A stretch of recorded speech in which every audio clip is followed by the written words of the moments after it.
in my mind at the moment is the from to sort of from chaos to a creative future, So Yeah. out of chaos comes this creative future. And I also think that, a big part of that challenge along the way, and that's the danger of using Bill Gates and some of those other global identities as examples, is that, there's nothing saying that one of the outcomes, of this process is an enterprise which serves a local community, because that's what it's designed to do. It doesn't, this sort of global domination mindset is nonsense. And we don't want people to think that they have to become a global dominator. In fact, it's within the context of sustainable sufficiency, it can't in many respects, because, this whole growth for the sake of it, this cancer mindset is not sustainable. We know now that the planet can't sustain it, so. Okay, thoughts just come to mind now. So you start an enterprise and it grows exponentially. Okay. In the sustainable sufficiency society, it breaks up into smaller enterprises. Yeah, that's right. Yeah. It doesn't stay, this enormous enterprise that's I don't know, maybe feeding a whole country or something. Okay, in itself, yeah, you see, in itself, by its nature, it needs to break up and see where that goes. Okay, as opposed to having Bill Gates running Angola. Exactly, and maybe one of the guiding principles might be is that because people matter, and by the way, we're people, then just the whole fact of, well, how many people can you have a viable relationship with in terms of communicating with them and engaging with them, and that may well be one of the guiding principles as to when the trigger is to say, okay, no, we've got to spin something off there. Because, because otherwise you get into this non-human mindset again of, not treating people as people. Also, the other thing which caught my fancies in this book was they are by nature, by birth, there are different types of people. Okay. And some people, she broke them down into 4 categories, and I think historically, I seem to remember that was correct. But certainly, 25% of people are leaders. Okay, they initiative takers. Okay, but that means there's 75% are not. Okay, they fall into different categories. So when an enterprise reaches sort of a point where it's becoming, we don't know what it is at the moment, but too big, then we need to be part of the process, looking for leaders within that can then branch off. And it can be any time from the moment you reach enough. Okay. Exactly. And I think there's a whole lot of assumptions that we need to radically challenge too, is that, just because you're a leader doesn't mean that you get paid the most or you can take the most. Yeah. Doesn't mean that you get to drive around in a flashy car and have the car parked there closest to the door,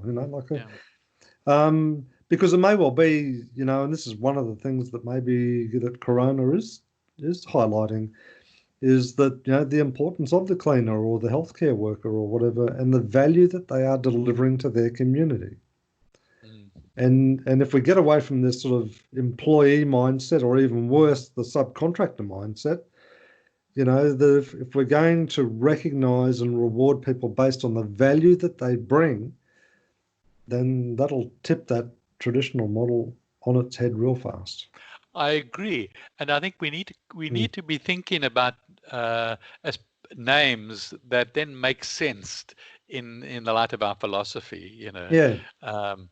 And Because how many yeah, times have you seen people in their working careers, stop being a darn good whatever, yeah, to become a really bad or ordinary supervisor or manager, yeah, because the definition of success is I've got to work my way to the top of that pyramid. Oh, no, that's garbage.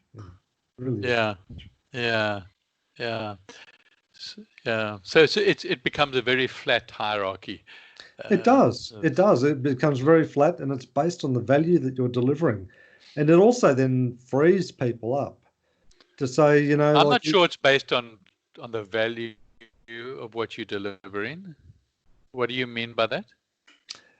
well, I mean, if you're a really good, for example, electrical engineer, is it And I'm frees? a street sweeper, or I clean the premises.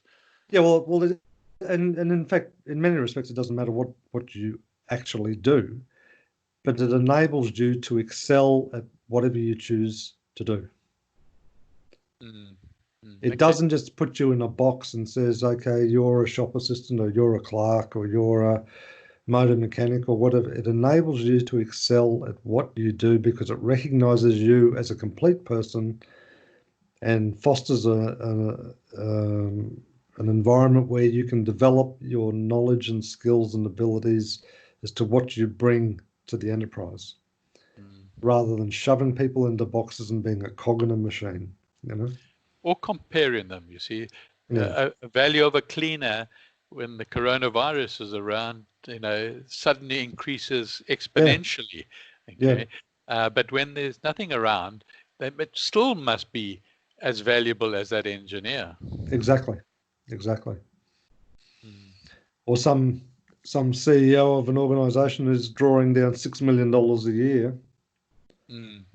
and doing what? Yeah. So instead of sort of employees and managers and directors, um, that is definitely part of identifying the consumeristic society. It is. And I think if you go back to the early, almost tribal sort of model, is you had your hunters and you had your gatherers and you had your nursery maids and you had and it wasn't about putting them in a box. It was about Yeah, people doing what they needed to do for the benefit of the community that they were in. that's right. Yeah, and the elders were the ones that Yeah. were the advisors, and Exactly. uh, yeah, Mm. yeah. So And I that's a guess, good example. Yeah. and I guess that's what I was the point I was trying to, to use that to illustrate. That was the point I was trying to make, is we're so inculcated to this cog in the machine mindset that it's so easy to slip straight back into it. That's why in that article or that workbook I sent you today, I actually tried to define authentic, um, in so that it wasn't going to a dictionary and looking up what authentic was. It is what it meant to me. Okay, the things. If you tell somebody, well, be authentic.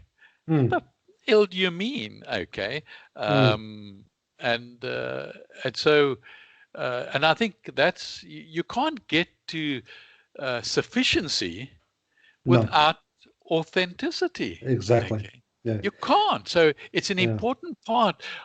It's an important word as part um, of sufficiency, and And you can't get to the truth through lies. no, you can't. No, It's just impossible. exactly. And so it's that's why Mm. it's part of being authentic is that Mm. you can't lie. Yeah. Okay, Yeah. And I to think that's, yourself or to to exactly. other. And I think that's a big part of the reconditioning, if that's the right word, or the renovation, I guess, of our thinking is don't feel that you have to get bent out of shape just because someone's being honest. In fact, you should be welcoming the honesty because of the authentic nature of it. It doesn't matter. It doesn't mean you necessarily have to agree with it, but at least you are much, much clearer as to where that person actually stands on some of these issues, you know? I agree with that, but at the same time, um, to be authentic is to be kind as well, Exactly. Yeah. and Yeah. caring. So you've got to be honest in a way that is not jabbing the other person with a knife. Okay. Yeah. Yeah, exactly. And you have to get away from this right wrong thinking that I'm right, you're wrong. My God's Yeah. better than your God and all that sort of nonsense because Yeah. that hasn't served humanity at all. Yeah. Yeah. Yeah. Mm, No, yeah. I mean, that's another discussion in itself. mm, I mm, agree. I mean, the right and wrong religions, but the religions themselves, 1,000 years ago, I think were probably still quite valid mm. um, in teaching morality, Yeah, because path of authenticity is morality. yeah. Okay. But I think a lot of that authentic teaching could demonstrate quite clearly that, if you're going to go out there and live a life of fornication and self-pleasure, well, there's going to be some very specific consequences that are going to result through that. And that's not a Mm, matter of you either being good or bad or right or wrong. The reality is if it's just action and reaction. If you do this, this is going to happen. However, if you do this, then this is going to happen. And mm, it's just like, okay, if you put your hand in the fire, you're going to get burnt. But if you put your hand, at a meter away from the fire, you're going to get warm. yeah. you know, Yeah. you know, one's going to be a catastrophic outcome. The other one's going to be quite a pleasant outcome. So Yeah. And I think it'll be interesting as we delve deeper into what we've just been speaking about. I mm, think, you know, there is right or wrong, and do we then point it out to the other person mm, in, mm, something like, well, you slept with my wife. I don't think it's right, yeah, yeah, um, or you slept with yeah, a girlfriend, and I don't think it's appropriate. But who says? Whose morals are we talking to? yeah. Uh, But I think what we'll find though is as we go back and revisit, some of those original teachings and so on, that will provide the clarity around those issues rather than, oh, you're such a, come into the 21st century, Michael. This is the way we do things. Well, actually, no, it's not, yeah, because we're humans and humans don't behave that way, particularly as we're trying to, you know, take them into an environment where they can, you know, convert their soul into a divine being, or a spiritual being, So I think that those sort of things are going to remind people of why that won't take you there, mm, So mm. mm,